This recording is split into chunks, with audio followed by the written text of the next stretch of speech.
Live from Columbia, this is Sports Talk on the South Carolina Radio Network. Be a part of tonight's show. Call us at 800-956-7266 or email talkback@sportstalksc.com. Now, here are your hosts for Sports Talk, Phil Kornblum, Kevin McCrary, and Tom Hayes.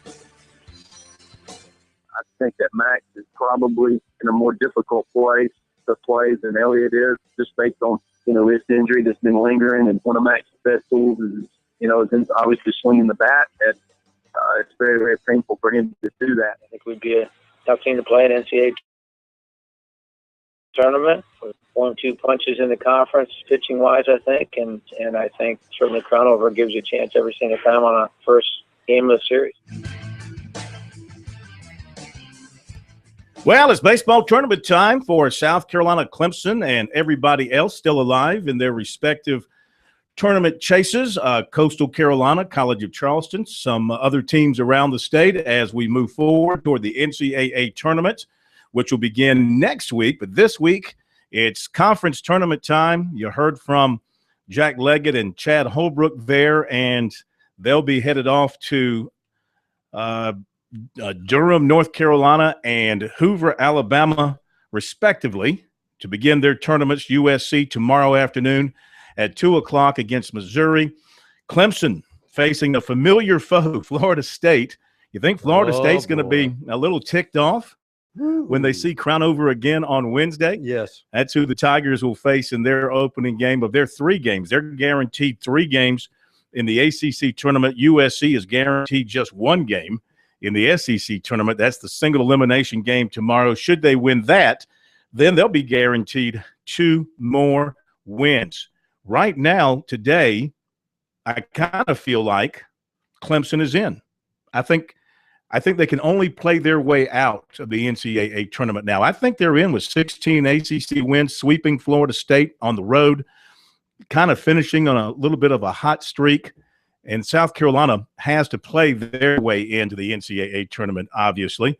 By the way, before we get into all that, big news for USC basketball, and by big, I mean 280 pounds worth of big, as Eric Cobb has committed and probably has signed with South Carolina just a little while ago, right around 5:50, 5:45. He announced his plans to go. Saying he's going Tuesday. Originally it was going to be today, and then he said he had some schoolwork he was trying to finish up, and then his coach contacted me and said, "Stand by, this will be happening here pretty soon." And so it came down about 5:45. I think Coach was ready to get it over with, and we'll dial up his coach Nick Miles here a little bit this afternoon. But before we hit the break, Pro, as far as South Carolina and Clemson, what do you think? I think we all agree South Carolina's got to play its way into the NCAA tournament. What about Clemson? Do you think coming off their Florida State sweep, they currently are in the tournament? I would have told you that I thought they were in the tournament after they swept Florida State, until you told me who their tournament opponent was. See, because if they turn around and let Florida State turn the trick on them, like pounding them in the first game,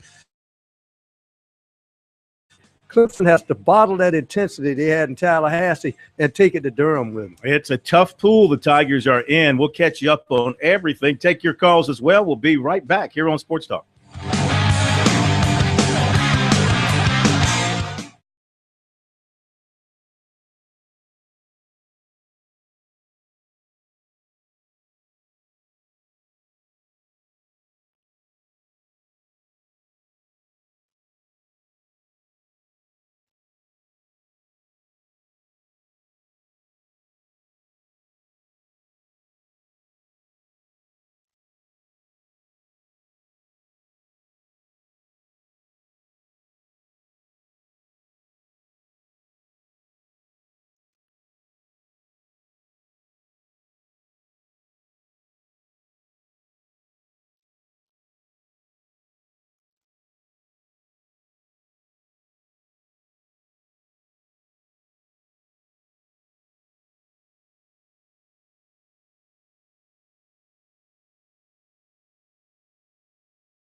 It's a busy night here on Sports Talk. If you want to pry your way into the show, 800-956-7266 is the number. We'll take some calls here early, 800-956-7266. Email talkback@sportstalksc.com and on Twitter at SportsTalkSC. Sign up for our Twitter feed if you haven't yet. We thank the thousands who have, and we invite more to sign in. It's free, and it's a lot of fun to follow the news we put out for you on a regular basis, and also the little chit-chatting that mostly K-Mac will participate in on Twitter. K-Mac is not with us tonight. He will be back with us tomorrow night. Maybe he may be making his way to Durham tomorrow night. He had some other network duties tonight he had to tend to, and then he's headed to Durham, North Carolina to cover the Tigers in the ACC tournament. I'll be leaving for Hoover, Alabama after the show tonight to cover the Gamecocks in the SEC tournament. They will begin play tomorrow around 2 o'clock Eastern time against Missouri. The Gamecocks will be starting Jack Wynkoop tomorrow and hoping that he can get them into the regular draw of the tournament. And Missouri will go with a pitcher who beat the Gamecocks back in March when they faced off in Columbia, Missouri. He won the opening game of that 3-game series. Reggie McClain, he's a junior right-hander, 6'2", 194, 6-7 record, 3.83 ERA, but he was really good against the Gamecocks when he beat them back in March by a score of 2. That was a tight series. Missouri won the first 2 games 3-2 and then 4-3 in 10. The Gamecocks took the last game 7-5. Missouri 1 point in the season. They have kind of cooled off down the stretch. They lost 4 in a row, they had a 5-game losing streak. Then they lost 2 out of 3 to Kentucky, and so they come in having lost 6 of their last 7.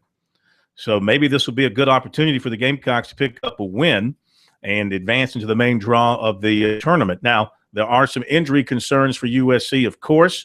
Connor Bright did not make the trip this morning with the team. He was going to have an MRI on that shoulder and possibly could join them later if the shoulder is responding positively to treatment. Max Schrock and Elliott Caldwell remain dinged up with their injuries. Schrock, of course, has the Achilles. He also has a wrist, and Caldwell has a knee. They were going to work out today at Regents Park in Hoover, and they don't call that Regents Park anymore, come to think of it. The new minor league park in Birmingham, I think, is now called Regents Park. I think they just have gone back to calling this Hoover Stadium. So anyway, whatever the case may be, they're going to work out there this afternoon and then and see how those guys feel. Hoover Metropolitan Stadium now is what it's gone back to being called. I fell into that trap last year too. Missouri, 29-26, but 15-15 in the SEC. The Gamecocks 32-24, 13-17 in the SEC. If you're looking for a slither of hope for the Gamecocks to get into the NCAA tournament, well, 2 years ago, Texas A&M went into the SEC tournament with only 13 league wins, and I think they were only like 5 games over 500. And they won 2 games in the SEC tournament, and that got them into the NCAA tournament. The case here for South Carolina, but there is precedent for 13 regular season wins, but then winning at least a couple of games in the SEC tournament and getting into the NCAA tournament. The Gamecocks RPI has slipped after losing 2 out of 3 to LSU over the weekend. The Gamecocks had climbed to 49, but after losing 2 of 3 to LSU, the RPI for South Carolina, the official RPI for South Carolina, is 60. This is the NCAA RPI. They went from 49 to 60. Clemson taking advantage of its 3-game sweep at Florida State, and the Tigers improved from 61 to 55 in the RPI, with a chance to do more damage if they can beat Florida State on Wednesday. Further up the list, of course, you have the College of Charleston, which is 17 after winning 2 out of 3 up at Northeastern over the weekend. They'll be hosting the CAA tournament this week. and Coastal Carolina, RPI of 20. And they'll be going to the Big South tournament as the number 2 seed at Gardner-Webb beginning later this week. So baseball conference tournament time is here. And with that, we've got various honors being handed out today. The ACC Pitcher of the Year is Clemson's Matthew Crownover. The Player of the Year is Will Craig from Wake Forest. The Freshman of the Year is Brendan McKay from Louisville. The Coach of the Year is Louisville's Dan McConnell. On the All-ACC first team from Clemson, you have catcher Chris Oakey, and you have Matthew Crownover, the pitcher.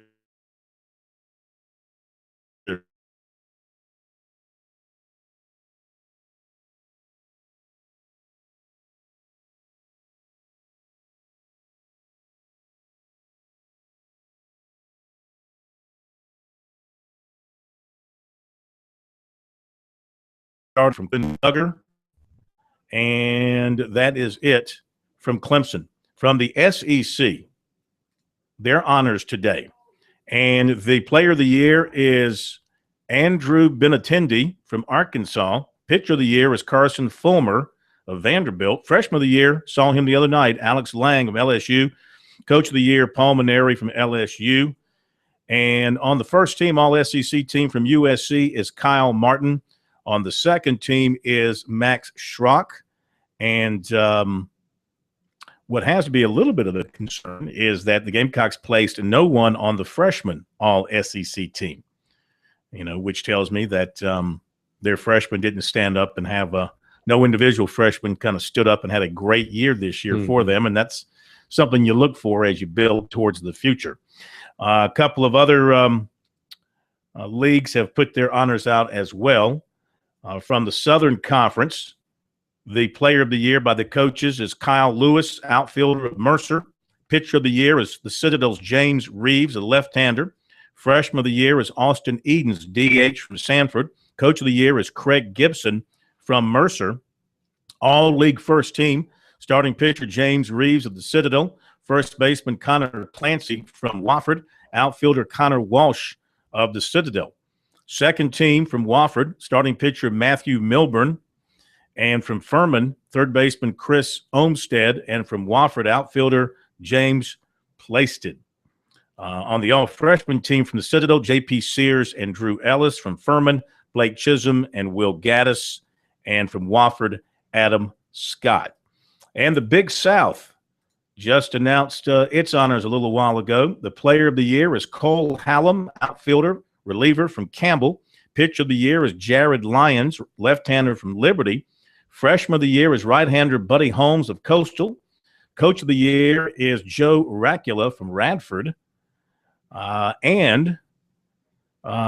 is this Coach of the Year? This must be Assistant Coach of the Year is Alex Close of Liberty. I guess that's what that is. On the first team, all Big South from Coastal Carolina, Anthony Marks. And from Winthrop, well, these are outfielders, Anthony Marks, and from Winthrop, Anthony Paulson.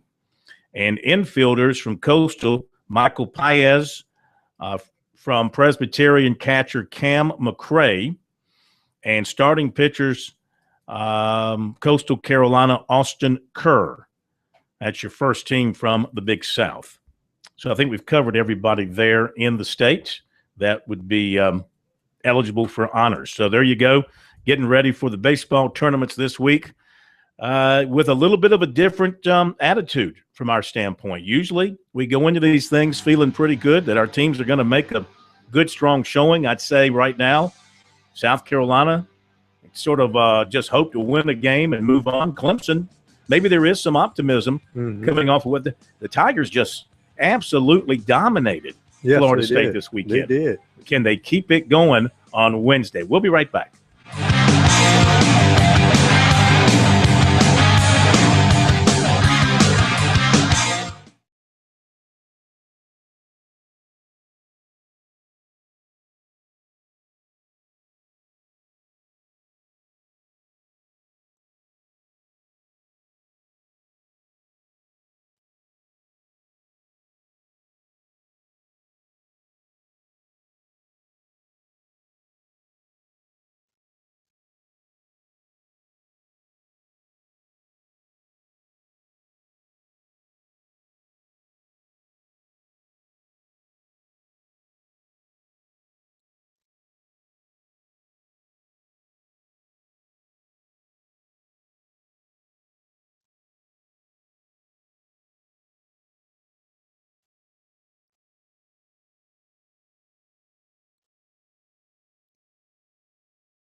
All right, so much going on around the state, around the country, sports-wise, as we head down the stretch here in the month of May.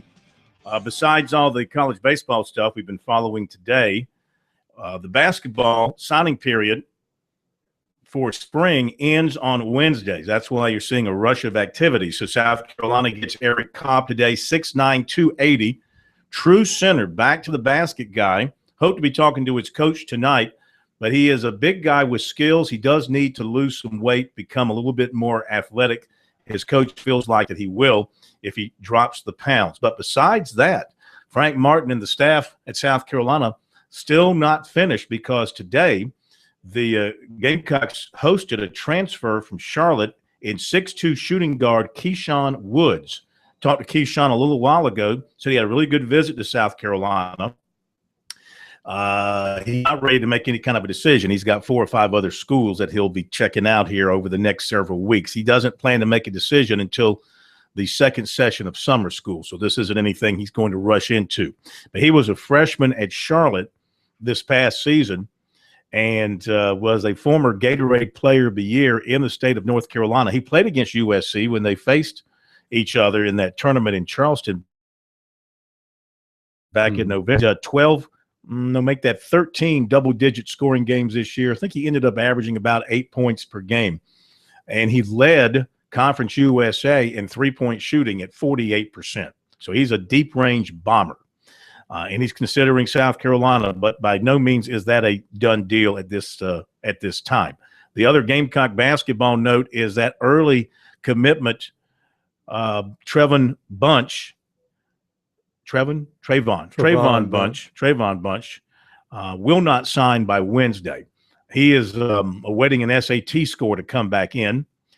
The coach said that expects everything to be fine, and there's no change of heart either way, South Carolina or Bunch. They both still are committed to one another. Just waiting on that qualifying SAT score to get in, and when that does get in, he then just sign financial aid papers. He will not sign a letter of intent. Well, but I mean, what we surmised to be what we thought it was a academic issue. You got to have the SAT or ACT. In this case, he has the SAT to make it in. It'd be interesting to see how he does. But because sometimes if you just relax, take the test, I guarantee you'd be better if you go in there, with your hair on fire, because it doesn't work. In fact, I made much better on the SAT when I went in there, and I took the SAT twice and took the ACT once. Why did I do all that? I don't know. But I did much better the second time with the flu. Yeah. Because I was feeling so bad, I didn't care about anything. And I did better the second time with the flu than I did when I was healthy. Yeah, if you go in there feeling the pressure, you'll definitely have your thinking interrupted. You want to be clear-minded and focused when you go into those kind of things. I'm glad I don't have to worry about that kind of stuff anymore. All right, bottom of the hour break is coming up. We're going to hear from Chad Holbrook and Jack Leggett tonight. We'll also catch up with Eric Cobb's coach. Mike Morgan will be here with our Braves Report, too. We'll be back in a moment.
back. It is Sports Talk, South Carolina Radio Network.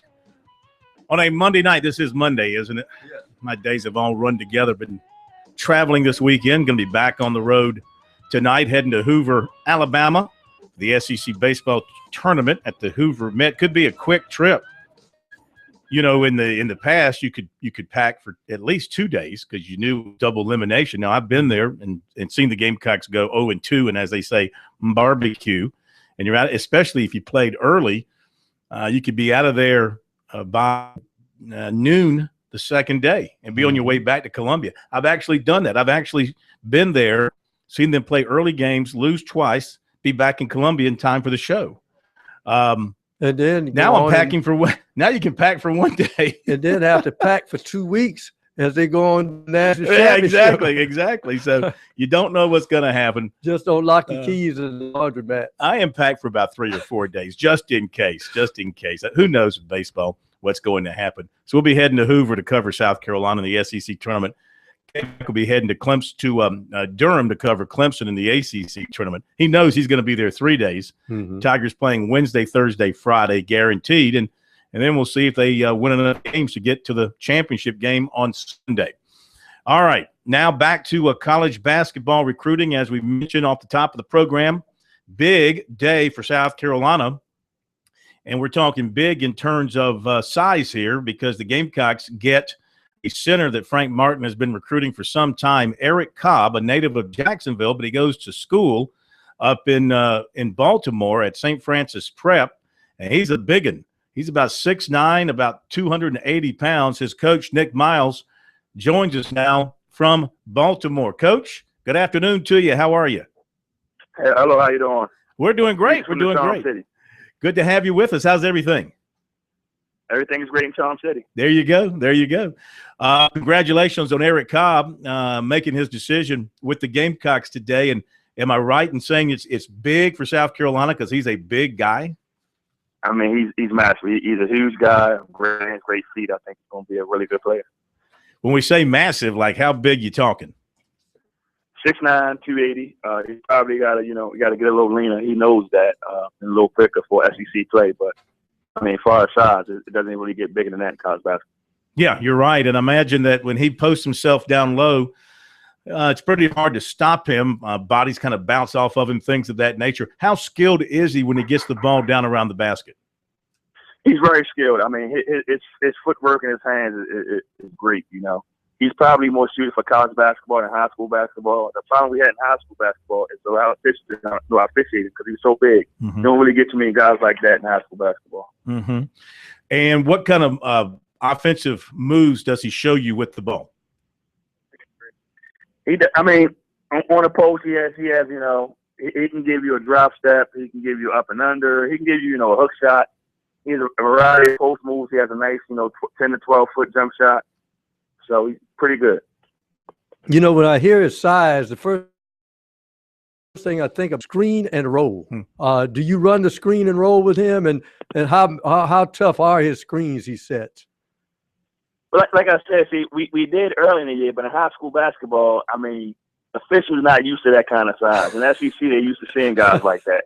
So, he would set a screen, and every time he would set a legal solid screen, it'd be so, there'd be so much impact that a lot of officials would call offensive foul, just because he's big. So college basketball, he'll be able to get away with those kind of things. And, he'll definitely get some guards open. I'll tell you that. Talking with the coach, Nick Miles from St. Francis in Baltimore, Eric Cobb committing to South Carolina. Did he actually sign the letter of intent this afternoon?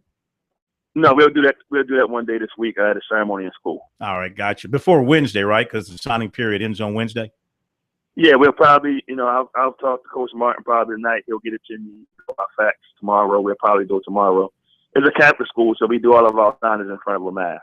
So we'll have to set up a mass for him to sign. I got you. Now, as far as why South Carolina for him, what won it out for the Gamecocks? Coach Figger and Coach Martin both of them did a great job and really making Eric feel comfortable. It's 2 hours away from home. He was in Baltimore this year, which was good. I think it was a good transition, but he wants to be a little closer to home so his family can watch him play. And then it's SEC, it's great college basketball at its highest level. He's really, really going to be pushed. And, he really, really showed that he was a priority. So all those things factored in. When did Coach Martin really start to show strong interest? Kansas State, he's probably the first call I got from Coach State. So Coach Fager did a lot of the recruiting, and Coach Martin came in at the end. Do they see Eric as a guy that can step in next year and help them right away? Yeah, absolutely. I know they got some other big guys. They got a guy on their roster as a senior. They bringing in 2 other freshmen. So I think Eric can play, I'm not saying for Coach Martin, but I think he can play some of this next year. But I think once, after a year in, I think he can really, really be an impact guy in the SEC. So what will he be with you to train, or will he go down to Jacksonville and train? When you talk about him needing to lose some weight and kind of slim down a little bit, where will he try and do that, and how will he do it? We graduate here on June 6th, so he'll miss the first session of summer school. I think they start June 1st. So he'll stay here until the 6th. He's going to go to Jacksonville to see his family for probably a week or 2, and then he'll be at South Carolina for the second summer session, and then he'll stay to South Carolina until the fall. I got you. So they're going to try and get it off of him. What does Coach Martin want him to check in at? I'm not sure. Me just being around Eric for a year, he take off a good 15, 25, 20 pounds, actually get lean, get quicker, get stronger. He's going to be an impact player in the SEC. It really is. Does he have – we talk about him playing with his back to the basket and that sort of thing, and you once told me, he's not like the international big men who like to step outside and shoot the 3 and try and play a little bit of an outside game, but does he have any sort of a range to his offense away from the basket? Yeah, free throw line extended, he's pretty good, on a pick and pop situations. We did a lot of that with him. Mm-hmm. So he can do that. He can actually handle and pass the ball pretty good. But he's such a big kid that his strength is right, right underneath the basket with his post skills. Is he a good shot blocker? He's okay. That's not really. He's a good rebounder. He's a great rebounder. Mm-hmm. That's probably the biggest impact he'll have next year is rebounding. Mm-hmm. You're talking about kind of contrasting his game at the high school level and trying to extrapolate it to college level. This new rule of the restricted area where you draw a charge stretched out another foot to 4 feet from under the basket. Is it any way you think that may affect his game positively or negatively? Well, I think the biggest thing to him is being able to play with contact. In high school, he's so big that you get a lot of kids that flop. He may have a 6'6" guy on him that's maybe 40 or 50 pounds leaner. One little, push, one little tug is offensive foul. Next thing in college basketball, with him being able to actually have that contact and play through contact, and referees not calling it so loose, it's actually going to be a plus, strength to his game. Who else did it come down to? Was there anybody really close with South Carolina as he was trying to make the decision? Well, he visited Seton Hall. He was talking to VCU. He was talking to UMass. He was talking to Old Dominion. But South Carolina was. Ole Miss had called. Ole Miss had called, but they called too late. They started calling probably in the last week. But once he made his official visit to South Carolina in April, that pretty much set them up in good shape with him. Martin did a great job of follow up. Really made him feel comfortable. He's a kid. He's a little kid. That's the big thing about him. So he had already committed to one school, and when that didn't go through, he really wanted to be careful about his decision. So I think his connection to those 2 coaches really, really sealed the deal. All right, very good, Coach. Thank you as always. We appreciate the insight on Eric Cobb, and we look forward to talking to you again. All right, thanks for having me. Thank you, sir. All right, Nick Miles, he is the coach for Eric Cobb up in Baltimore, St. Francis, 6'9", about 280, and headed to South Carolina. Will sign by Wednesday, and he becomes the 5th member of USC's recruiting class. Gives them a couple of big guys with Cobb and Bunch, and some scorers coming in as well.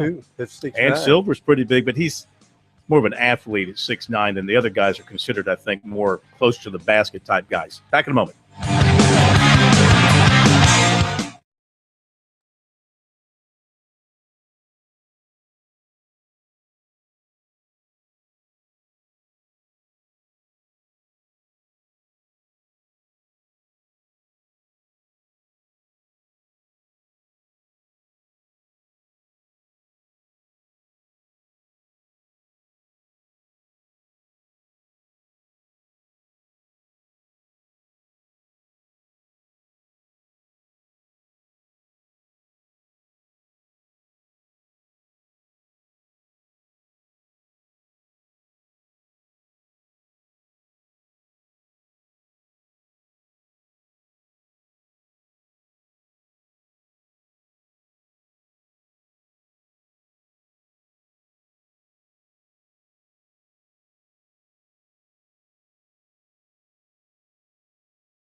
All right, time for our Braves report here on Sports Talk with Mike Morgan, brought to you by Play It Again Sports off Bauer Parkway in Columbia, by Founders Federal Credit Union, and by Mattress by Appointment. You save 50 to 80% on premium mattress sets. Call 803-530-8549. Well, a very good weekend for the Braves, Mike, as they go in and just blow out the Marlins, cause them to fire their manager and I guess much of their staff. Almost get a no-hitter in yesterday. It was quite a exciting weekend if you're a Braves fan. Yeah, it was really good stuff. One of the high watermarks of the season in that respect, for everything that happened. I don't take any joy in the Marlins firing their manager. They kind of remind me of, if you've ever been in a fantasy baseball league, the most irrational owner that the moment that something doesn't go his way, he immediately dumps a player or makes a crazy trade. That's pretty much the way the Marlins have been running their franchise now. I thought that was a silly move, but nevertheless, they're frustrated in Miami, and part of the reason is they look at what the Braves have been doing to them, and they've pretty much been taking them to the woodshed, and that was the case in this series. Pretty much outplayed Miami in every respect, and he mentioned Shelby Miller. That was obviously the highlight, and his season as a whole has been the highlight. I think for all the people that were so critical of that trade, and I got into many Twitter battles with Braves fans that were convinced Jason Hayward for Shelby Miller was a bad deal. I don't think so. I think Atlanta is very happy with what they've gotten in Shelby Miller. Wish Jason Hayward all the best, but I think we've already seen the best that Jason Hayward has to offer. Well, despite all the problems, up and down nature of this season so far, the Braves are off today. They get a chance to exhale a little bit, but they're only 3.5 games back of the Mets. They're 18-19, and, season is a long way from being done. There's a lot of reason for hope still, and this team just is sort of trying to fight and claw its way, towards the top of their division, if at all possible. But the point is, they're just kind of hanging in there. And if they can stay around the 500 mark, it doesn't appear as if, well, maybe Washington might have the ammunition to put together an extended winning streak and create a bit of a spread in the division. But otherwise, it could be anybody's division. Yeah, I still think Washington, from an ammo standpoint, to use your term, I think they're heads and shoulders above the rest of the teams in this division, and that includes Atlanta. I don't think Atlanta has the firepower to keep up. Now, crazier things have happened, and we all know it's not about the teams with the highest payroll and the most talented rosters that win their divisions every year, but I just think there's such a disparity there, and Washington's been there before. They're hungry. They've been knocking on the door. I think this is the year they finally break through and actually make some noise in the postseason, not just the regular season. But other than that, you're certainly right. I think the rest of the division is, in a lot of ways, up for grabs. Miami's been kind of a disappointment. The Mets, they have an outstanding pitcher who's going tonight, incidentally, in Harvey. But I'm not in love with their lineup or their team overall. They're improved, but they're not fantastic. So, and Philadelphia is just right now a dumpster fire. All those years of mortgaging the future have finally caught up to them, and they're just playing out the string. So Atlanta could certainly do some damage in this division. There's no doubt about it, and I think there's a lot of things exciting about the team. I will say there is one bad piece of news today. Phil Gosselin, who's really been a pleasant surprise in a lot of ways. It turns out that he's got a broken thumb. He's going to miss 6 to 8 weeks with that fracture. Well, the interesting thing, if we can go back to the near no-no, Mike, I don't know if you got to see it live. You may have been working, but I was watching it live, and I just prayed. I said, Miller, please don't come anywhere near the plate, because the guy's sitting on your first pitch. Throw it up in his eyes or in the dirt, and he went right down the middle, and the guy hit it right back through the box. And I just thought he made a mistake throwing a strike on that first pitch. Yeah, you see that happen a lot. I think it doesn't matter if the players don't talk to you and all the guys are not an idiot. I mean, they know they're pitching a no-hitter in the ninth inning, and very often the closer you get to that third out in the ninth, that's when they're broken up, and that's when you make a mistake. And I think that's as much of mental fatigue as it is physical fatigue when that happens. And that you could make a case that's what happened to Shelby Miller. It was a pretty fat pitch in that particular spot. Probably didn't need to throw it. But that's what happens. That's why they're so difficult to get. But something tells me Shelby Miller will have another opportunity to throw a no-no. His stuff is very good. Mike, thank you very much. We appreciate it. Mike Morgan with our Braves report here on Sports Talk. Braves are off tonight, and they'll be opening up a series tomorrow night against Tampa Bay in Atlanta. So the Rays have gotten a little bit better. They're 21-18 at this juncture, and we'll be back with recruiting.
All right, lots of recruiting to get to. We've already touched on a good bit of it tonight. Again, South Carolina getting the commitment from 6'9" Eric Cobb, center from Jacksonville, goes to St. Francis Prep in Baltimore.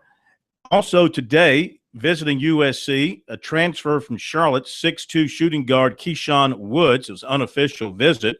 Played his freshman season, averaged over 8 points per game and 2 rebounds per game at Charlotte. He's a native of Gastonia. And I talked to him after his visit to South Carolina. We'll have a story up on that later at sportstalksc.com. But he enjoyed it, enjoyed sitting down with the coaches and getting to know them and seeing the facilities. He will take other visits before making his decision later on this summer. He led Conference USA in three-point field goal percentage this season at 46.6%. He had 12 double-figure scoring games. Charleston Southern coach Barkley Radebaugh announced more signees today. Guards Demetrius Pollard and Patrick Wallace, and forwards Ugo Mimonu and Melvin Brooks. Pollard played for Northeastern last year, so he's transferring in. Wallace, high schooler out of Charlotte, and was on NC State's team. Two teams at NC State, 2 years at NC State. I'll get that out. Okay. So he's transferring in as well. Mimonu is coming in from Chattanooga State Community College, and Brooks is from Cardinal Gibbons High School, which I think is in Fort Lauderdale. Is that right? This doesn't say. This release from Charleston Southern. Cardinal Gibbons. Is that in Fort Lauderdale? I've heard that name, but I thought it was somewhere east. Check it out for me. Tomorrow at 1:30, Tevin McAdreer announces his decision. Texas, Georgia, Kansas, and Clemson, I guess, would be the ones that still have a possibility to land him. Football, offensive lineman Josh Ball, Fredericksburg, Virginia, plans to announce a top 10 on Friday. USC, which he visited in April, is among his offers. Another USC offensive line target, Brett Heggie from Mount Dora, Florida, picked up offers from Miami, Troy, Appalachian State, and Bowling Green. Tight end Thaddeus Moss of Charlotte, USC target, was offered by Florida. Clemson offered defensive end Antonius Clayton of Vienna, Georgia. Other offers are Alabama, Florida, Tennessee, and Auburn. Lawrence defensive back Thomas Jones was offered by Georgia Tech. South Carolina State offered defensive back KJ Chamberlain of Greenwood. Linebacker Torrey DeLesseline of Hillcrest picked up an offer from Charlotte. 2017 athlete DJ Dallas of Brunswick, Georgia was offered by USC. Clemson offensive line target Jack DeFore commits to Ole Miss. And USC offered in basketball 6'5" Antoine Jones of Tampa for the 2018 class. Denzel Johnson makes his announcement on Wednesday. Back in a moment.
Live from Columbia, this is Sports Talk on the South Carolina Radio Network. Be a part of tonight's show. Call us at 800-956-7266 or email talkback@sportstalksc.com. Now, here are your hosts for Sports Talk, Phil Kornbluth, Kevin McCrary, and Tom Hayes. Hey, we're back at Sports Talk, South Carolina Radio Network. We begin our coverage of the tournaments this week. I'll be in Hoover, Alabama for the SEC tournament. K-Mac will be in Durham for the ACC tournament, and the professor will be here to kind of bring it all together for you with the steak man, Graham Popadope. 800-956-7266. That's the phone number. Email talkback@sportstalksc.com. Don't forget to check out the website, sportstalksc.com. The website, and our poll question on the website this week is this: who makes the NCAA tournament? Clemson, USC, both or neither? Of course, we know that Charleston and Coastal Carolina are in. 65% say neither right now. 11% say Clemson. 3% make that 6% say USC, and 4% say both. But right now, the feeling is 65% around the state, neither will make the tournament. We'll see if the teams can prove those folks wrong. Again, the website, sportstalksc.com, Twitter @sportstalksc, on Facebook, Sports Talk Radio Network. To the phones we go, up to Rock Hill, listening to us on our great station up there, WRHM 107.1. It's Jim joining us here on Sports Talk. Jim, how are you? Welcome in. Thank you. Theo, how about giving us a high school baseball playoffs update now as far as starting here with those final games, and I'll take it off the air. Any particular class you're interested in? I guess he's gone. Yeah, state championship games beginning this week, beginning today. So in 4A, it's JL Man against Wando. Wando is the home team in the first game. JL Man at Wando, that's in 4A. Okay. In 3A, give me just a second here. 3A, it is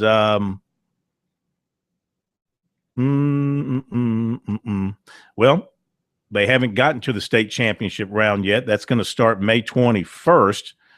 They're still figuring out the upper and lower state champions. So today, Camden and BHP are playing in the upper state championship.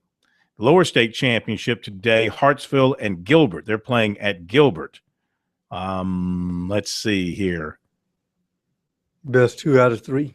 Well, it depends. I'm trying to figure out. Okay, so BHP is the team that needs to win once to advance, and Gilbert needs to win once to advance today. So it just depends on what happens there. So that's in 3A.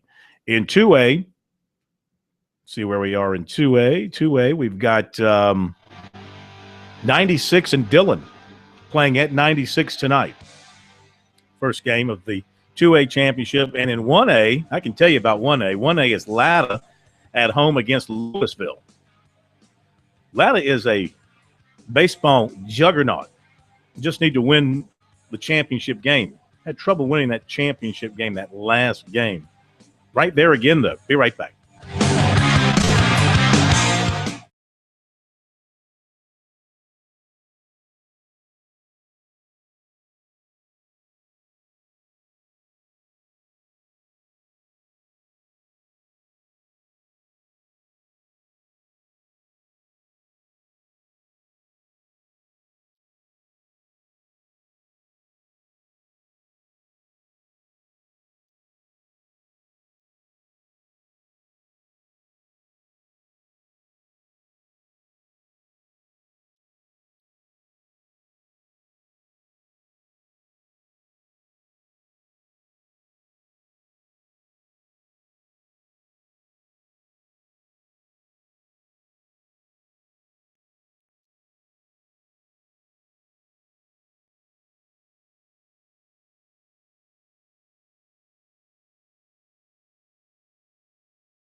Yeah, it's been an up and down year for us. Obviously, we've had some big wins, and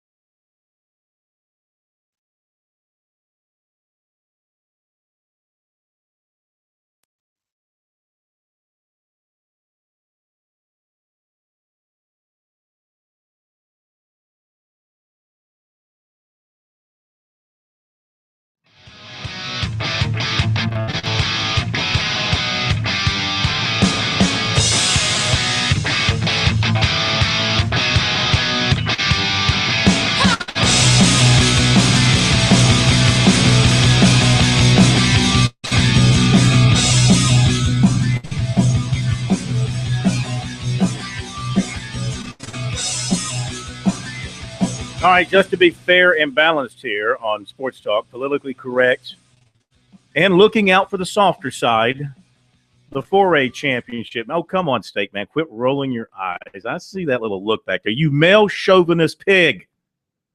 Okay, this is it's a new world. It's a new time. Reporterettes. Oh, excuse me. Wow.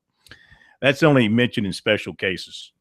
The softball championship matchups, Clover and Somerville. They're playing tonight over in Somerville. That's in 4A. In 3A, the matchup of, oh, goodness. Why are the 3As starting on the 21st? Do they get pushed back because of weather, or is that just their scheduling? So Lancaster's playing at Union County, with Union County, the unbeaten team there, having to lose twice. That's in the upper state. In the lower state, it's Hanahan at Hartsville. And Hartsville in the winner's bracket there, needing to lose twice. To 2A we go, and the matchups there, or the matchup is Andrew Jackson and Aner. Aner playing Andrew Jackson. And in 1A, I can tell you about this one because, once again, it's the home of champions, Latta. How about that? The only, maybe not only. Well, Hartsville's still alive in 3A, but in terms Make it good now. In terms of the state championship bracket, the only school with baseball and softball, I believe this is right, going is Latta. Right now in Latta, got a friend there who told me you can't find a seat, you can't find a parking spot because they got the softball game and the baseball game going simultaneously. They got 200 people around there. A little more than that, thank you. Latta is playing Dixie. As a matter of fact, I just happen to have a scoring update on the two Latta games, in case you're wondering. Louisville is beating Latta in baseball 7-1. Oh, yeah, not going 7-2. 7-1, I think, okay. is what I saw. Was it 7-2? And then softball, Latta was beating. Oh, you're right, 7-2, bottom of the fourth. Make that 7-3, bottom of the fourth. Come back. Lou Bresjak from the Flomo is there, and he's tweeting. So that's 7-3, Louisville, bottom of the fourth. But in softball, Latta is beating Dixie 6-0. Actually, that game is final, 6-0. So Latta takes game one from Dixie. Do you know where Dixie's located? No, I do not. Due West. That's the high school in Due West. Oh, near Erskine. Right there, right across the street from Erskine. Okay. You can hit Dixie High School with a good 3-iron from the campus of Erskine. Aner is leading Andrew Jackson 1-0 after 3. And see what other scores we can find here. Anybody else tweeting scores? There's some rain involving some game, holding up some games right now. Hartsville beat Gilbert 7-3. Game one final Class 3A baseball. Hartsville beat Gilbert 7-3, so I think they have to play another game, if I read that right earlier. So there you go. So we find some other scores, we'll pass it along to you. Dillon in 96, they have yet to start. Okay, so there you go with some high school baseball stuff as we get into the final state championships of the year. I think maybe golf is still to be determined. I know we had track and field this past weekend. I think maybe golf might be tennis and golf, right? Well, it's tennis. What do I think tennis is done in the fall for high school sports? I could be wrong on that. All right, to USC and Clemson now getting ready for their conference tournaments. Chad Holbrook on an SEC conference call today, previewing things from a Gamecock standpoint. They've got to play Missouri tomorrow in the play-in round. I think this is the first time. The play-in round hasn't been around all that long. I guess since they went to 14 teams, USC's never had to play in the play-in round, if I remember correctly. I think I'm right about that. So first time for that for USC, but it gives Holbrook and company a chance to win and move into the main draw and maybe win a couple of more and maybe get themselves into the NCAA tournament to keep the Gamecock streak of NCAA tournament appearances alive. Here's Chad Holbrook. Yeah, it's been an up and down year for us. Obviously, we've had some big wins, and we've had a couple of stretches there in the season that has been very difficult times for us. I do think that we have the last couple of weekends has shown some signs of life. Winning the series at Texas A&M, which I think is a terrific team, and obviously in position to be a national seed was a big confidence boost for us. And then we won game one against LSU before they showed that they're probably the best team in the country, and they kind of overwhelmed us in game two and game three. We've had some things go against us, obviously, and from an injury standpoint, as well as other factors, and we're trying to piece those things together and stay together, and hopefully, I think our team's confidence is in a good spot based on our opponents that we've played the last couple weekends and how we played. And we were able to win a couple big series over the course of the season, but we also felt that we had opportunities get away from us, earlier in the SEC play as well. So hopefully we can play our best baseball in the postseason, and obviously that starts tomorrow against Missouri. Chad, can you update us on Schrock, Caldwell, and Bright heading to the tournament? Connor Bright did not make the trip. He is scheduled right now for an MRI this morning, and we'll get an injury update on him once they read the MRI. It's still possible that he could, be active, but right now I just don't know about that. We're just trying to take care of his health first. Max and Elliot are with us on the bus right now, and we are. I don't know right now what their physical status is, other than they're sore and they're banged up. But we're going to practice this afternoon when we get into Birmingham, and we'll know a little bit more then. I think that Max is probably in a more difficult place to play than Elliot is, just based on his injury that's been lingering. And one of Max's best tools is obviously swinging the bat, and it's very, very painful for him to do that. And I don't think that pain is going to go away in a 24, 48-hour period. We're hopeful. My fingers are crossed, but we won't know definitively until we get to Birmingham and try to practice tonight. Dad, how much pressure do you think it puts on teams that are on that NCAA one with the single elimination format to try to get to that double elimination and maybe be able to make a deep run? Well, obviously it's a one-game type decisions on the line on this one game, obviously, and that's part of it. We're not on an island by ourselves. There's other teams that are in the same boat, and it's a way. It's give and take in regards to the format, the new format of the tournament. You could have 10 teams in it, and 2 teams wouldn't have an opportunity to make the NCAA tournament. And I kind of like this deal. I like the way it's set up. It gives every team, pretty much all 12 teams have an opportunity to win the championship or to make a deep run in the tournament. And obviously, the first game is a kind of a do or die type situation. But at the same point in time, we're going to have to make a run, and I think there's a few other teams in the same boat. We're going to have to make a pretty good run in this tournament to have a chance to be in the conversation of being an NCAA tournament team. And making a deep run is usually very, very difficult if you don't win your first game. So we're going to take it as a great opportunity, and we'll see if we can get off to a good start tomorrow. And who do you expect to throw tomorrow? Well, we're hopeful that all plans are right now to start Jack Weinkoop. He's coming off a little bit of a shorter pitch count than he's used to on Thursday against LSU. It'll be 4 days rest, and again, we're going to see how he feels today when we get to the practice field. But right now, we've been preparing, and Jack's been preparing very hard since we took him out of the game against LSU to get ready to pitch tomorrow. And right now, that's what our plan is. All right, there you go. Chad Holbrook headed to Hoover, Alabama, and hoping that his Gamecocks can find some of that magic they had at Texas A&M, a little bit of that magic they had last Thursday against LSU, and see if they can string together some wins and extend their season into next week. Back in a moment.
Coming up on Sports Talk, Clemson coach Jack Leggett getting ready for the ACC tournament. But before we get to that, let's welcome in good friend of Sports Talk, our state treasurer, Curtis Loftus Jr.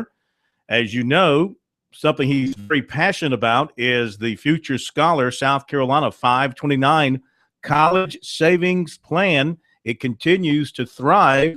And Mr. Loftus, good to have you with us once again here on Sports Talk. And what news do you want to share with us tonight? Well, good to see you. Good to talk to you today. First thing I'd like to say is let's call you once a year and thank you for your audience. Your audience is the kind of folks we want, active, intelligent folks. We track these things on our sales, and your audience is a good audience for us. So that's the first thing I have to do is thank you. Well, thank you. We appreciate that. I know our audience is a very small tune audience, so you're hitting a good group out there around the state. Isn't that the truth? It is. It is. Just a couple of minutes here. We've got two things. First, the college savings program, for those who don't know about it, is just the best way to save for college. It's like an IRA for savings for college. You put money in it, and there's a tax deduction. The money grows tax-free. Instead of paying all those taxes, that money gets to be put back into the account and returns on that money as well. And then you get to take the money out for approved expenses. So any type of educational expenses for our approved college, not just in South Carolina, but anywhere in the country.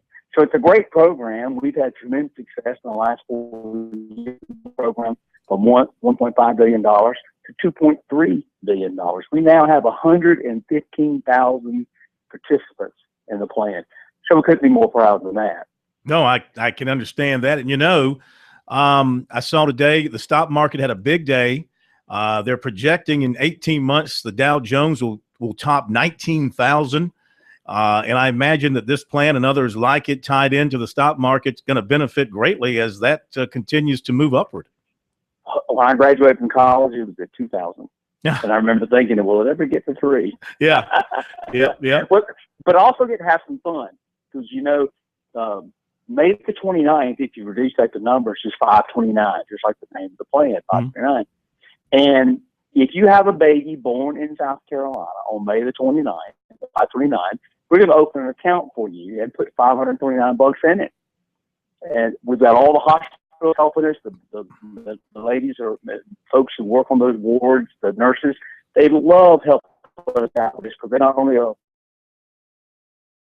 part of, but they also say, hey, look, if you sign up for this, you're going to get a free start to college. $529, if you take it out at 7.5% for 18 years, is over $2,000. And this is all designed to be fun, just as a marketing thing. If you think about it, that's exactly what happens, and let it grow. And so just as that 529 grows to be 2,000, you can do that with your own money as well. What's the most important date besides 529? September the 12th. That's exactly the number of days that you need to time it to make sure that your baby's born on May the 29th. Okay, I got you. On the reverse end, I got you. Hang on a second, Mr. Loftus. We're going to hit a break here, and we'll talk to you a couple of minutes on the other side, let you give us more information about where to go to find out more about the 529 plan, and Jack Leggett as well, coming up in a moment.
Coming up in a moment, Clemson baseball coach Jack Leggett talks about the upcoming ACC tournament. But let's welcome back into the program State Treasurer Curtis M. Loftus Jr. You know, Sports Talk's lucky to have some of the state's more powerful people visit from time to time. Former Governor Hodges joins us every football season to pick games, and Treasurer Loftus joins us on a regular basis to talk about a great plan for saving money for college. And boy, I tell you what, once you put one in college or two in college and you look back and you say, sure wish I had saved for that back in the day, Mr. Loftus. It's a great idea, and I'm sure people are benefiting tremendously from taking advantage of the 529 plan. Well, they are. I hear that I'm standing between the Clemson coach audience, so I better be brief. I don't want to create problems. I want to thank you again for your audience. I want to thank you for letting me talk about the Future Scholar 539 College Savings Plan, which is the absolute best way to save for college. Let me give you a web address, which is an easy one, www.futurescholar.com, futurescholar.com. And remember, if you know someone who's having a baby on 529, make sure they sign up. We'll open that account for free. We'll put $529 of private dollars, no state dollars, private dollars in there. And they started, will hopefully be a long relationship with their college savings account. So they can have their child or their loved one go to school without that bone-crushing debt that so many people have to get out of school. So thanks again. We appreciate your audience, and I'm going to let you get to the Clemson coach because I know what's important. You got it, sir. Thank you for being with us, and we'll talk to you again, Curtis. Yes, sir. Take care. Bye-bye. Curtis Loftus, the treasurer of the state of South Carolina.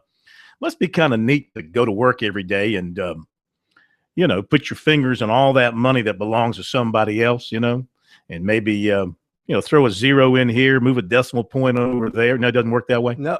No? No? You wouldn't do that, huh? Oh, yeah. All right, before we get to Jack, you were right.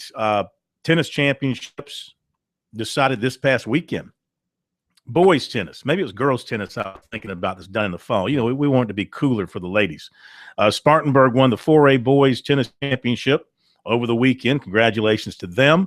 AC Flora, another fine athletic year. They won the 3A championship. And in 2A, the championship goes to Bishop England. They beat Christ Church in the battle of the private schools there. What else happened over the weekend? I think we had championships in soccer. Is that right? Did we get those decided? Yes, we did. J.L. Mann won the 4A boys championship. That was on the 16th. What day was the 16th? That would have been Saturday, right? Saturday, yes. Yeah, I was out of the state, so I'm sort of catching up on things. I haven't read the paper. 3A, hang on a second here. Did I just go from boys to girls? Let's stick with the boys. 3A boys, AC Flora won that as well. Boy, they're just taking all the hardware. And 2A boys soccer, Academic Magnet won the championship over Indian Land. And in Class 1A boys, it was St. Joseph's defeating the Governor's School. You beat the Governor's School, you end up losing funding. So be careful who you beat. 4A girls soccer, it was J.L. Mann winning that championship. 3A girls soccer, it was Dreer winning the title. And in the 2A girls soccer, we have a champion in the form of Academic Magnet. So they won a couple of championships. And we had track championships over the weekend as well. Too numerous to get into all that. Yeah, we got a American Pharaoh trying to win the Triple Crown. How about that? Yeah. All right.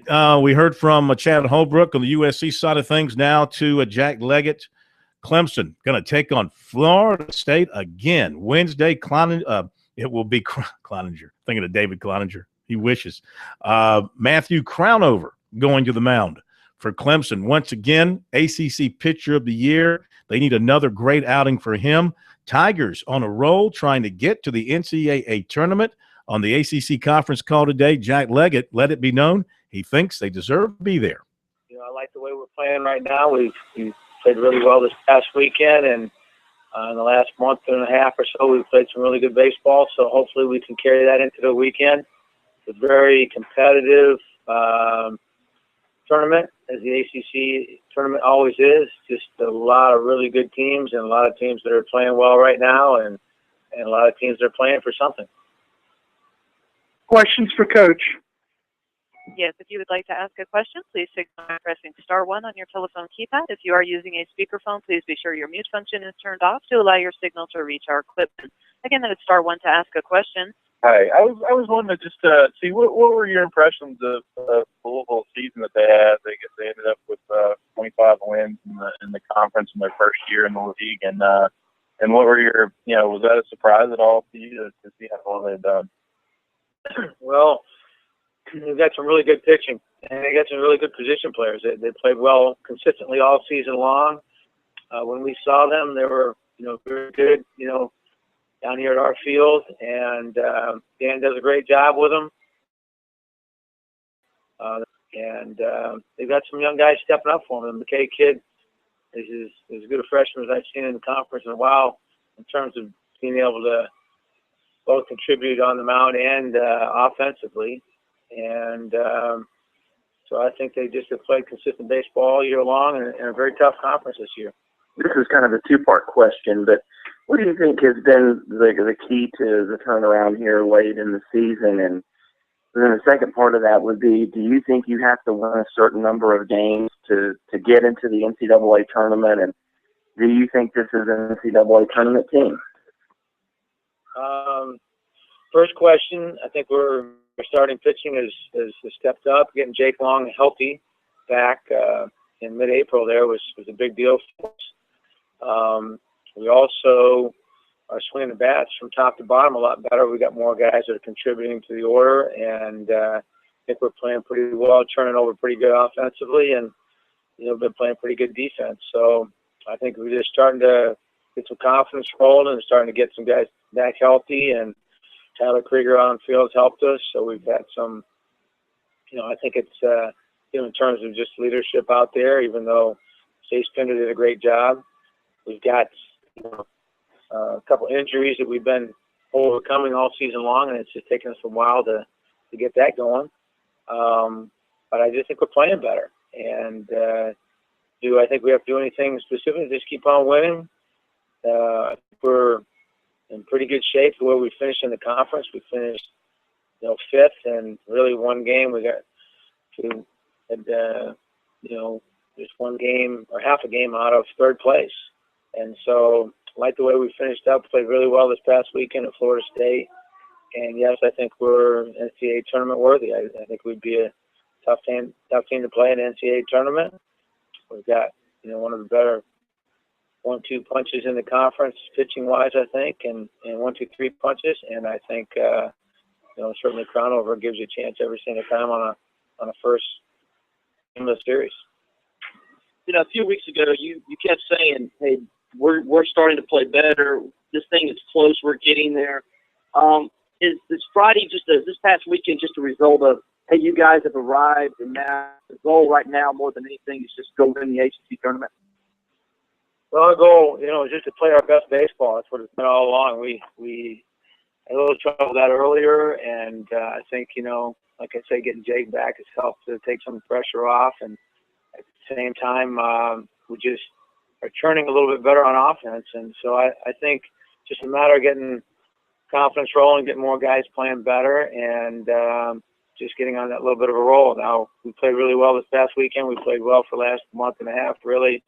And, I'm not sure we've arrived, but at the same time, I think we're playing, or at least we have recently played as well as anybody. And so I think it's just a matter of us, just hanging with it and staying positive, and everybody remaining loyal, and everybody working hard together. And that's kind of what, what's come out here at the end, I think.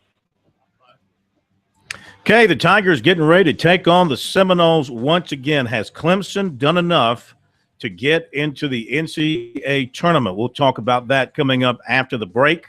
Tigers 16-13 in ACC play. That should be good enough considering the ACC's number 2 in the RPI.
All right, I can pass along some more final high school scores for you.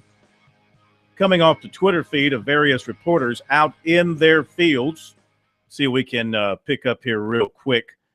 Mentioned in the 1A championships, the Atlanta girls won the first game against Dixie. So that series will shift to Due West for game 2. And with Latta needing one win to take it.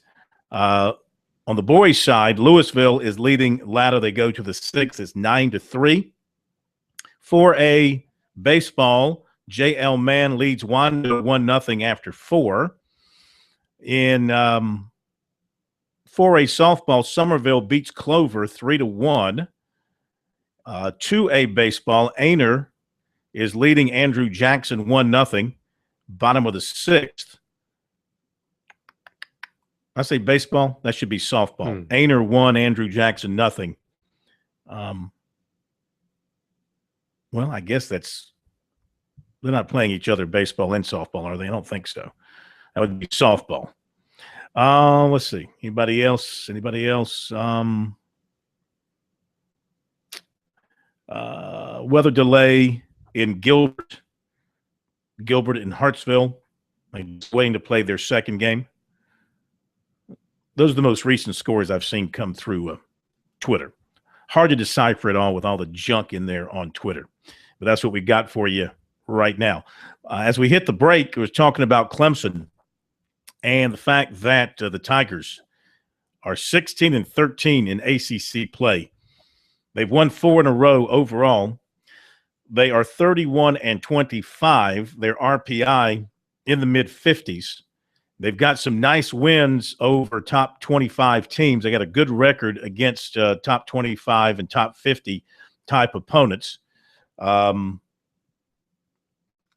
see here. They break down, according to the Warren Nolan breakdown, Clemson is 10-11 against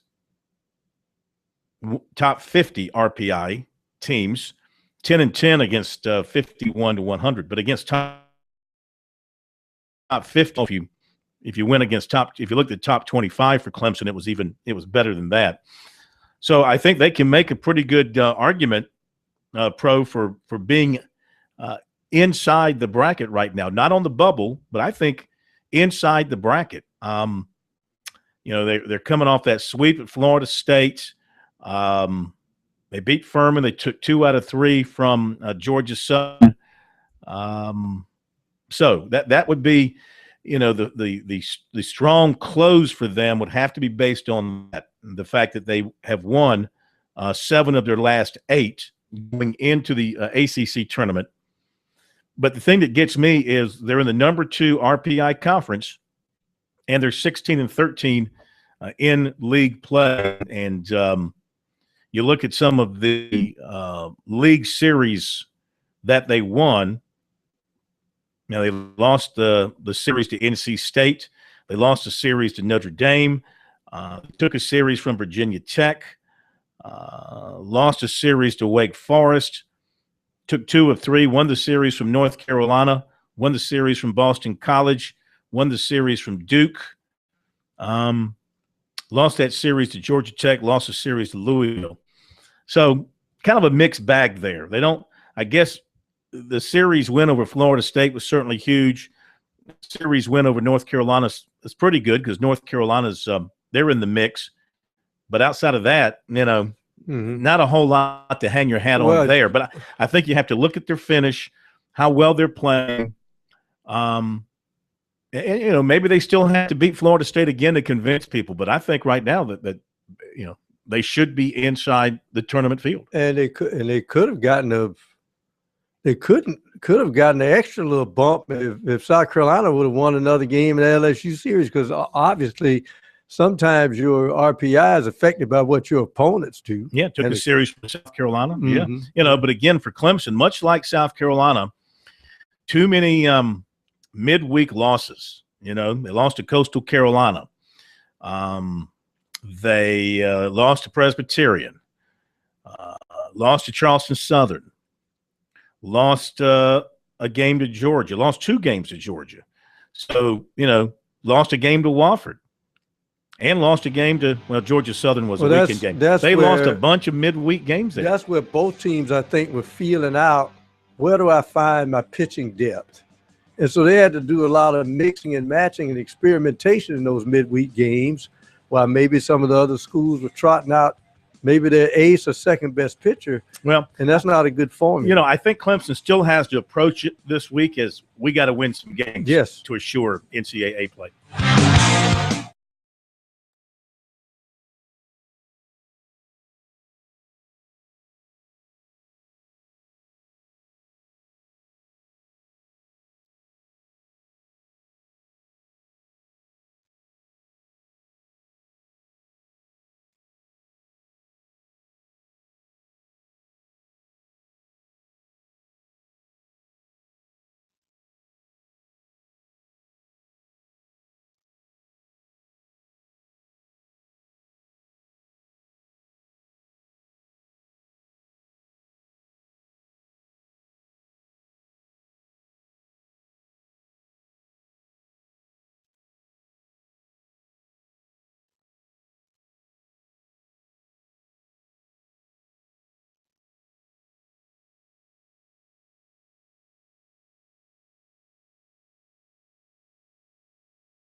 All right, approaching the end of tonight's program.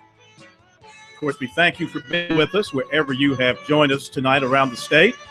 Over one of our affiliates, perhaps you have been watching our video cam from inside our studios here in downtown Columbia, Main Street. We appreciate you watching that every night, that it is streaming live. You can catch that at the bottom of our page, sportstalksc.com. Just scroll down to the bottom and you can watch us live and in person. You'll always see the right side of Pro's face there, because that's all the camera will pick up. Yeah, is that your best side? Is that your good side? Either side is now we're decent. Now side. our director is he's panning to the left. Oh, okay.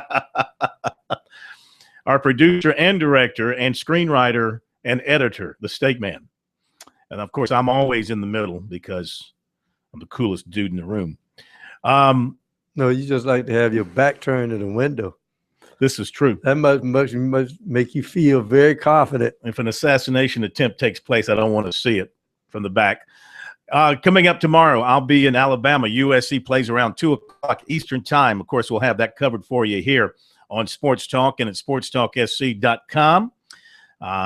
Probably, if history is repeated, we'll be the only sports talk show from South Carolina there. Same thing with the ACC tournament. No, I'm not sure about that. Maybe some of the Clemson folks might go. Certainly we'll be there. K-Mac will be in Durham for the ACC tournament. That will be a longer stay assured, at least starting out. We know he'll be there through Friday because Clemson plays through Friday. South Carolina, heck, I might be back in the studio by Wednesday if things don't go well for South Carolina, because the Gamecocks are in a one-and-done situation going into the SEC tournament. Clemson will play Wednesday, 11 o'clock against Florida State, 3 o'clock on Thursday against Louisville. So, here's the thing. Like I said, they can either play their way for sure into the NCAA tournament. There's no doubt if they beat Florida State and Louisville Wednesday, Thursday, they're in the NCAA tournament. Then on Friday, the Tigers are going to play the winner of tomorrow's play-in game, which is either Virginia Tech or North Carolina. They'll play them on Friday. I still do not understand why the ACC continues to use a system that no fan understands, and the game is supposed to be the fan. ACC fan, great ACC baseball fan. Explain pool play to me. Yeah, I've finally gotten kind of a grasp on it. It's taken a few years. But, those who like it say it allows you to play 3 games for sure. It allows you to set up your pitching in advance. And it's not going to stretch your pitching to the very end like these double elimination tournaments will do, as you'll see in the SEC by the end of the week. That'll do it for us. We'll see you tomorrow night from Hoover. Have a great night, everybody.